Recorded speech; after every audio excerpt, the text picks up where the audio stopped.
Gracias por continuar junto a nosotros en República. Vamos a abordar otro tema de interés nacional. Hablaremos un poco de los casos de violencia contra la mujer y están conmigo Katia Recinos, abogada, y también está con nosotros Ima Girola, de Mujer. Buenos días, bienvenidas ambas a República. Qué gusto que nos acompañen. Buenos días, Carlos. Muchas gracias. Buenos días, un gusto, muy buenos días. Gracias por la invitación. Un saludo desde Mujer. Gracias por estar con nosotros esta mañana. Me gustaría que iniciemos la entrevista con declaraciones del fiscal general de la República, Douglas Meléndez, sobre el caso de Karla Ayala. Escuchemos. Mire, tenemos algunos avances, los cuales no se los puedo compartir. Sí decirles que tenemos un grupo de fiscales y de policías. Este caso es difícil, nosotros estamos trabajando, la unidad antipandillas y un grupo de fiscales que está, repito, a tiempo completo dedicándose a esto. Hemos recurrido a pedir una colaboración, incluso técnica internacional, ¿verdad? Que nos apoyen, que a lo mejor tienen una técnica en Estados Unidos, que nos apoyen a la ubicación o lograr la ubicación de la persona, ¿verdad? Ahí teníamos entonces las declaraciones del fiscal general. Ima, me gustaría que iniciemos con esto, solicitar colaboración internacional. ¿Algo está pasando? Han ocurrido 40 días, han trascendido, no sabemos del paradero de Karla Ayala, la Policía Nacional Civil no ofrece declaraciones específicas, se han limitado a un par de reacciones, pero algo pasa. Algo pasa, y lo que pasa es que hemos dejado pasar mucho tiempo. La Policía Nacional Civil tiene años de venir en una franca decadencia, debilitamiento como institucionalidad democrática, respetuosa de derechos humanos. Y esto no quiere decir que entonces nos equivocamos al tener una Policía Nacional Civil cuando se planteó esto en los acuerdos de paz y en toda su estructuración. No, donde ha habido la equivocación, por decirlo de esta manera, es en no tomar en cuenta todas las señales de alarma que desde sociedad civil, que desde adentro, que desde diferentes instituciones señalamos en su momento sobre los niveles de arbitrariedad, sobre los niveles de violencia e impunidad, sobre las estructuras que se estaban enquistando dentro de la Policía Nacional Civil y dentro de otras instituciones, porque aquí hay muchas instituciones que no se salvan. Y en ese sentido, lo que ha pasado con la agente Karla no es más que la punta del iceberg que está saliendo a la luz. Pero aquí hay muchísimos otros casos que han quedado en el anonimato. Aquí hay casos de acoso sexual que pasaron a violación sexual sin que las autoridades hiciesen lo correspondiente. Aquí hay casos donde la Inspectoría General de la Policía Nacional Civil realmente no actúa, está inerte prácticamente. Y todo esto tiene muchísimo que ver entonces con vicios y elementos y signos de impunidad institucionalizada. No se trata entonces de atacar a la policía, a la corporación policial, sí se trata de fortalecerla, de depurar. ¿Cómo es posible que la acción sea? Entonces ahora vamos a distribuir en distintas divisiones y unidades a personas que deberían de estar siendo investigadas. ¿Qué pasó, por ejemplo, con el alto jefe policial del GRP, que se señaló extraoficialmente? Yo no puedo decir que así fue, pero tampoco las autoridades han dicho nada al respecto serio sobre esto. ¿Qué pasó con este alto oficial que mandó a traer a Karla y a otra agente más? ¿Qué pasó con los casos de violación sexual colectiva que se dieron contra Karla, que ha sido también información extraoficial de la cual tampoco hay una investigación seria? Aquí hay mucho más que investigar, no solo en el caso de Karla, que lleva más de 40 días desaparecida por parte de los mismos elementos policiales. Y esto coincide plenamente con otros patrones de comportamiento que ya se le han señalado a la Policía Nacional Civil y que están debidamente documentados por instituciones de derechos humanos. Ahora bien, retomando la primera intervención de Ima, Katia, me gustaría tener su apreciación sobre esto. Complicidad de jefes policiales. Ha pasado tanto tiempo, el fiscal general de la República está solicitando, va a convocar apoyo a nivel internacional para desarrollar estas investigaciones, y esto deja, pone en tela de juicio el trabajo de la Policía Nacional Civil, pero de sus instancias de inspectoría. Bueno, la verdad que como comparto con Lima la preocupación y la solicitud, incluso las declaraciones importantes que dio el fiscal el día de ayer en cuanto a solicitar una ayuda internacional, nos está diciendo que tenemos que tener un cuidado, algo está pasando adentro del manejo de los casos de la violencia hacia la mujer con las mismas compañeras de la policía, agentes de la misma policía. La desaparición de esta gente del GRP, 40 días, este tipo ¿cómo se llama?, de situación que se está generando, sí. Como decía, ya salió a la luz la punta, ¿verdad? Que es la desaparición de ella, pero incluso dentro de la misma policía existen también denuncias a lo interno que no han sido investigadas, que no se han aplicado el protocolo que está vigente y que se han construido con todas las organizaciones que velan por los derechos, del cumplimiento de los derechos de las mujeres. Y incluso estarían estos 40 días sin ninguna, prácticamente una información contundente de parte de las autoridades, de los jefes inmediatos, estarían prácticamente obstaculizando el acceso a la justicia de la familia, incluso de esta gente, de las compañeras, incluso de la gente desaparecida y de muchas personas más que dentro de esto están haciendo acciones u omisiones por no dar una información.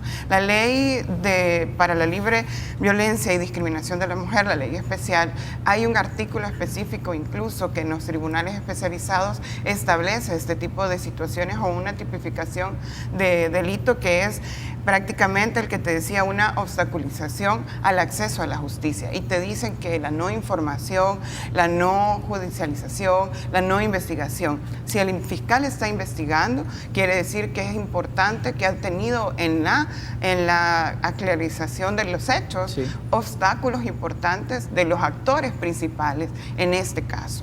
Entonces es necesario poder tener una opinión y estar siempre alerta qué es lo que está pasando dentro de la institución y sobre todo ayudarles, que si es necesario hacer temas o capacitaciones de sensibilización, porque acordémonos que la violencia o una desaparición de una persona, ¿qué pasó en ese contexto? Fue una fiesta, había tragos, había un montón de agentes, habían hombres, había gente armada, habían situaciones en las cuales quizás nosotros como sociedad o como espectadores no vivimos, pero la gente que estaba ahí pudo y ser testigo de lo que pasó y que pueden aclararlo, pero es importante que son acciones también que no son visibilizadas y que se deben de dar y de denunciar prácticamente. La preocupación que se genera aquí también, Ima, es policías investigando policías y qué capacidad puede existir de una indagación, una investigación a profundidad,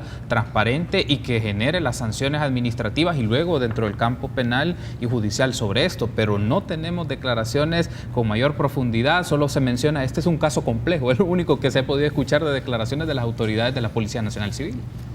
No, los hechos siguen poniendo en evidencia que se requiere también de una estructura internacional que acompañe estos esfuerzos, no que sustituya el proceso de investigación que realice la Fiscalía General de la República en auxilio con la Policía Nacional Civil, sino que acompañe, precisamente porque no puede ser, y esta expresión es común, no puede ser juez y parte.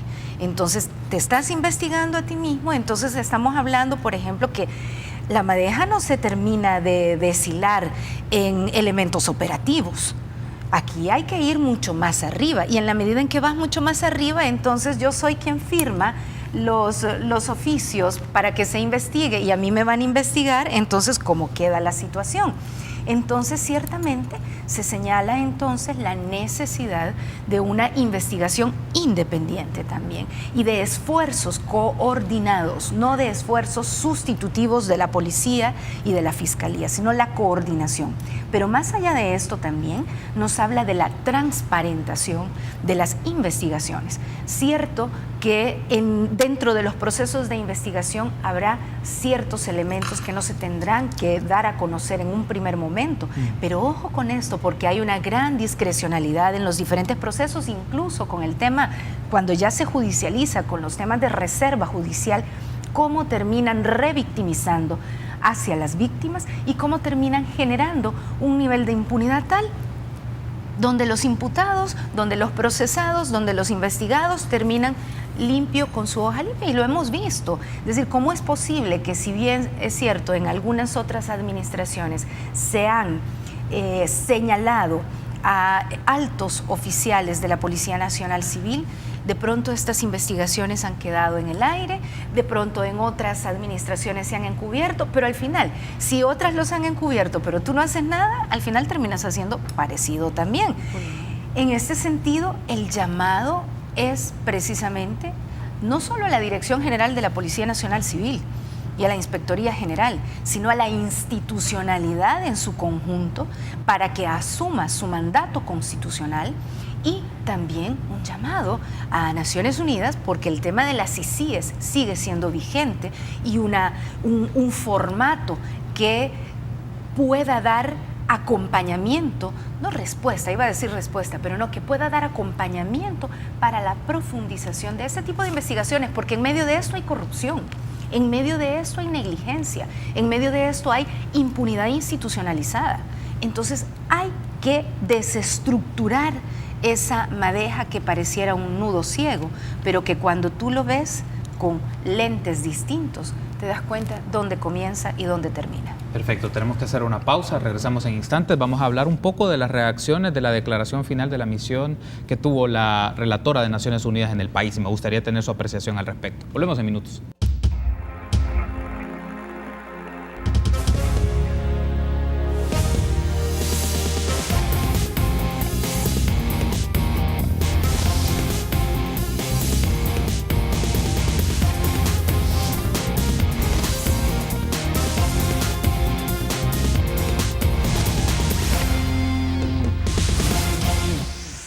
Gracias por continuar junto a nosotros en República. Seguimos hablando de casos de violencia contra la mujer. Están conmigo Katia Recinos, abogada, e Ima Girola, DC Mujer. Ahora me gustaría, Katia, que hablemos un poco sobre la declaración final de la relatora de Naciones Unidas sobre ejecución extrajudicial. Estuvo de visita en el país y en esta declaración final ofrece diferentes aspectos, posturas sobre diferentes temas, y uno es particularmente sobre los feminicidios. Me gustaría tener su reacción ante la postura que ha tenido la relatora. Pues ha sido muy importante porque a nivel latinoamericano nosotros estas tendencias del aumento de feminicidio en el continente ha sido bastante alarmante.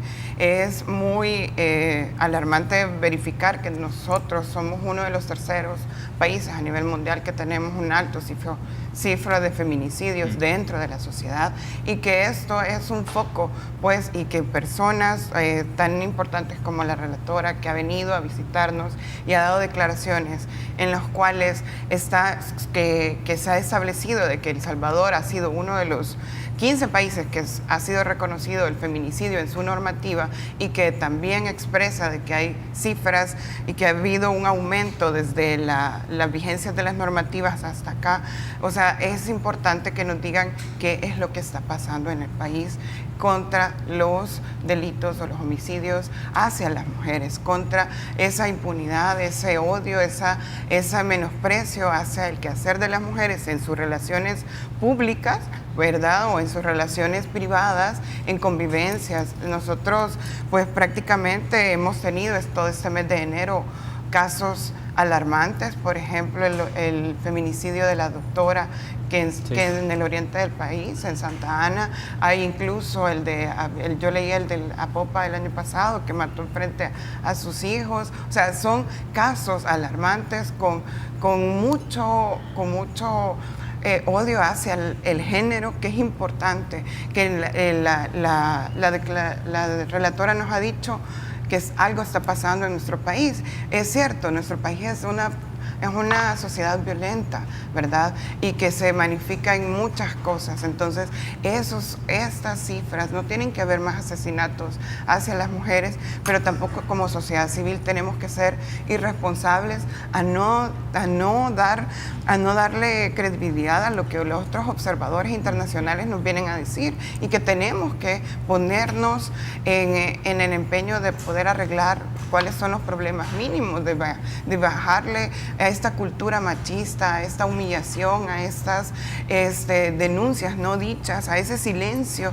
que se está dando y que terminan siendo y aumentándonos en cifras alarmantes de asesinatos hacia mujeres por relaciones conyugales o por odio en una relación de pareja, que nos lleven a venir a decir que organismos internacionales nos ven como el país que algo está pasando contra la violencia extrema hacia las mujeres. Entonces siento que es una opinión muy importante que no debemos de dejar de pasar y que incluso debemos de retomar para poder pedir ayuda a atacar los problemas básicos que estamos viviendo las mujeres. Quiero leer textualmente un aspecto, Ima, para también tener su reacción. Dice: observo con preocupación que El Salvador continúa registrando niveles alarmantes altos en feminicidios. Según los datos del ISDEMO, en 2017, cada 18.7 horas una mujer es asesinada en el país. Los departamentos con mayor índice de feminicidios son San Salvador, San Miguel, La Paz y Sonsonate. Esto aparece dentro de la declaración final de la relatora de Naciones Unidas. Sin lugar a dudas, la misión que ha desarrollado la relatora especial de Naciones Unidas sobre ejecuciones extrajudiciales, sumarias o arbitrarias, ha implicado además precisamente la investigación e indagación sobre los casos de muertes violentas de mujeres, de femicidios a nivel internacional, feminicidios, como dice nuestra Ley Especial Integral para una vida libre de violencia para las mujeres. Y además señala un aspecto fundamental, y es en relación a la respuesta estatal y la respuesta de la sociedad sobre esta situación que se convierte en una escalada y desde hace muchísimo tiempo. CEMUJER tiene un estudio desde el año 99 al 2009, un estudio de una década, y estamos preparando también el de la consecuente década, el de la siguiente, del 2009 al 19. Precisamente sobre los femicidios, cuando todavía en nuestro país no se señalaba como un delito. Y este informe sobre el femicidio en El Salvador se llama El pecado de nacer mujer, eso fue en el 2009, así como también acciones que fuimos realizando desde mucho tiempo atrás con la Fiscalía General de la República y la Policía Nacional Civil, demandando de estas autoridades. Acá lo tenemos del 8 de noviembre del 2006, por ejemplo.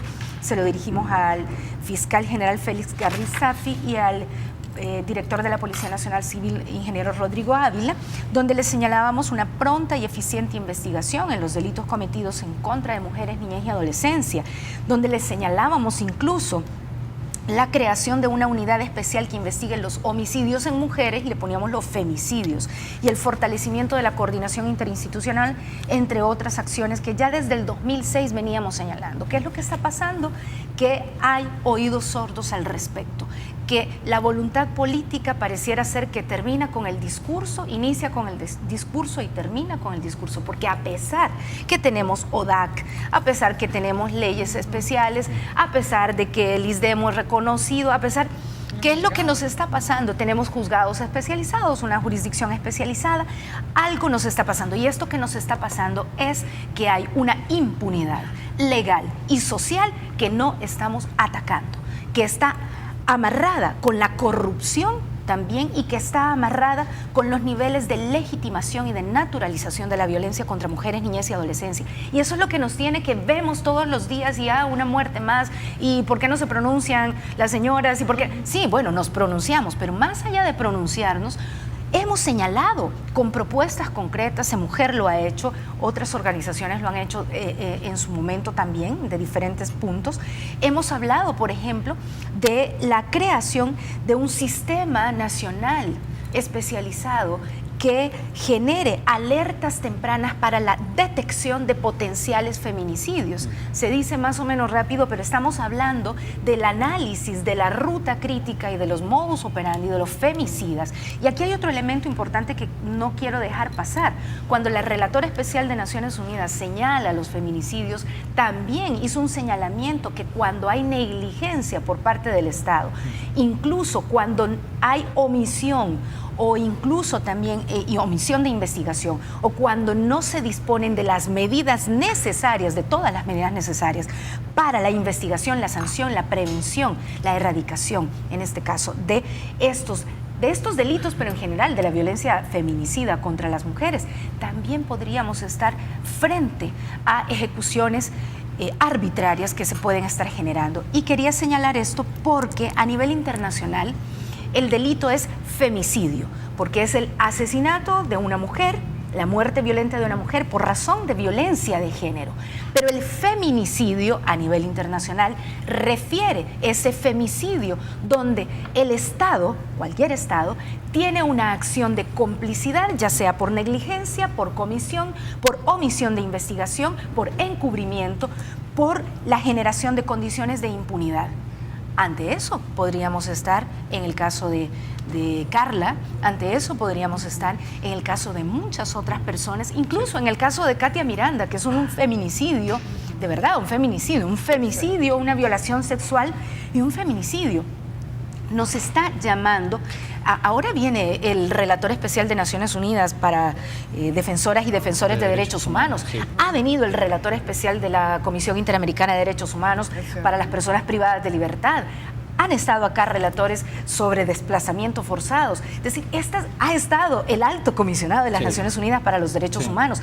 Estas no son visitas de cortesía y de saludo, muy bien, gracias, aquí estoy. Estas son visitas que tienen que ver con una misión sobre el señalamiento de situaciones de violaciones a derechos humanos para ver cómo se colabora con el Estado salvadoreño, pero además cómo se respalda también la acción de las defensoras y defensores de derechos humanos, que también estamos siendo atacadas de muy diversas maneras. Y en nuestro caso, como mujer, lo hemos señalado por nuestra autonomía y apartidarismo. Otro aspecto que resurge acá, Katia, es, y lo quiero retomar también textualmente de la declaración final de la relatora de Naciones Unidas sobre ejecuciones extrajudiciales, insiste en esto: el Estado debe redoblar sus esfuerzos y proporcionar capacitación especializada en temas de género a los funcionarios de la policía, médicos forenses y los funcionarios del sector justicia. Ay, mire, ese tema es sumamente complicado dentro de las instituciones, te lo digo por experiencia propia, ¿verdad? Que nosotros he acompañado incluso a dar capacitaciones a los policías de la unidad de traslado de reos en el Centro Judicial Isidro Meléndez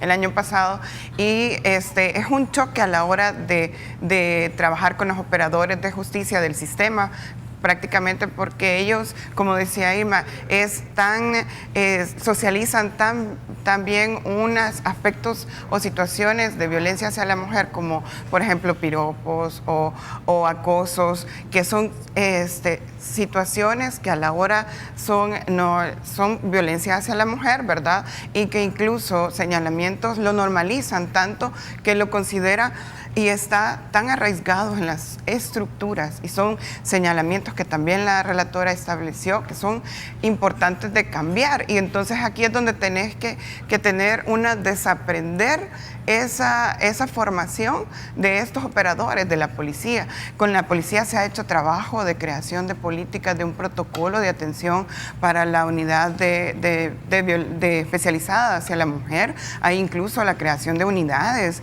en Apopa, en Mexicanos, en San Salvador. Estas unidades es un trabajo que se ha venido haciendo desde las organizaciones de las mujeres hacia las instituciones, pero esa cultura también pasa de desaprender y quitar esos estereotipos de género dentro de las otras instituciones. Yo me he topado con casos específicamente de violación sexual hacia mujeres que las mismas fiscales de atención hacia la mujer no lo quieren judicializar por algunos estereotipos, por judicializar el caso porque creen que la mujer es la culpable de eso, cuando es un caso que no tiene por qué ser revictimizada a la víctima, a la mujer en el caso que fue víctima de violencia sexual, y que tampoco tiene que ser cuestionada a la hora de judicializar los casos. Entonces, esas son cosas que se tienen que ir cambiando, y como decía la relatora, que son problemas prácticamente sistémicos y estructurales que están impregnados en los operadores. Hablamos de los operadores de la Policía Nacional Civil, de las personas de unidad de traslado de reos, de los jueces de paz, de los jueces de sentencia, de los jueces especializados. Entonces, a la hora de nosotros como abogados, litigantes, en llevar y judicializar estos casos, nos topamos con muchos obstáculos, y que tienen que ir poco a poco quitándose, pero tenemos que informarnos cómo quitar esos obstáculos para que no vengan otras personas del extranjero a decirnos cómo hacer el trabajo que realmente en nuestra normativa ya les tenemos, pues. Tengo que cerrar la entrevista, tengo la última palabra para usted, Ima. Uno de los retos también para este año es la implementación o el desarrollo de los tribunales especializados de crímenes de género. Ya hay uno en particular, pero se espera que puedan, por lo menos 2 más, se puedan desarrollar en la República. Me gustaría tener su expectativa sobre eso.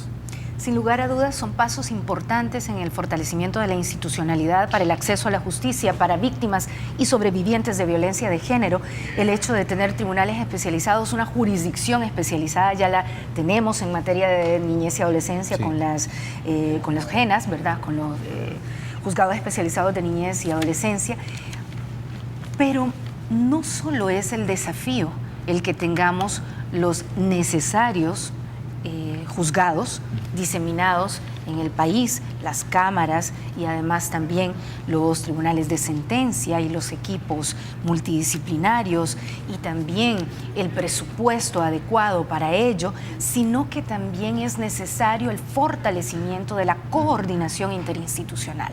Todavía seguimos viendo acciones aisladas a pesar de todos los señalamientos y de todos los esfuerzos también. Estamos hablando de llegar, y en el caso de la Corte Suprema de Justicia tiene un trabajo muy grande, sí, en materia de la sensibilización y de la formación de todo el recurso judicial y colaboradores judiciales y del Instituto de Medicina Legal, que forma parte de la Corte Suprema de Justicia. Son desafíos importantes. Es fundamental el fortalecimiento de la jurisdicción especializada, pero no nos podemos quedar ahí, porque cuando vamos a los juzgados de paz vemos otra cosa. Al final no vamos a terminar llevando todo allá. Y otro elemento fundamental en el desafío es que los delitos relacionados con violencia de género, que están incluidos además en el título 4 del Código Penal, delitos contra la libertad sexual, también deberían ser conocidos por esta jurisdicción especializada. Perfecto, quiero agradecerles por habernos acompañado. Gracias, Ima. Gracias, Katia, por haber estado con nosotros. Pasamos al otro lado del set. Buenos días, Francisco Valencia, Luis González. ¿Qué hubo? ¿Cómo estamos? Buenos días. Y también qué para tus invitadas, de verdad, que es un tema bien interesante. Y ustedes no tienen que perder por nada del mundo República todos los días, ¿verdad? Y tampoco se tiene que perder qué. Vamos a tener temas importantísimos. Por ejemplo, vamos a tener la visita de la doctora Vanessa Parada, quien es médico general, y nos va a estar hablando de las importancias de las inyecciones en los niños. ¿De verdad? Para que se den cuenta. Vacunas importantes. Importantísimas. También aeróbicos para todas las señoras que quieren poner en forma, y vamos a darle un tip para que pueda cocinar algo riquísimo. Un tip riquísimo. ¿No? Así que los invitamos a ustedes. No se vayan. No se vayan. Nos vemos. Perfecto, Francisco. Luis, éxitos en el show de esta mañana y seguro la audiencia estará muy pendiente de lo que ofrezca Cúbule este día. Gracias nuevamente, Katia. Gracias, Ima, por habernos acompañado. Gracias, Carlos. Gracias a usted. Y a ustedes, amigos, nos encontramos entonces mañana, 6:30, en República.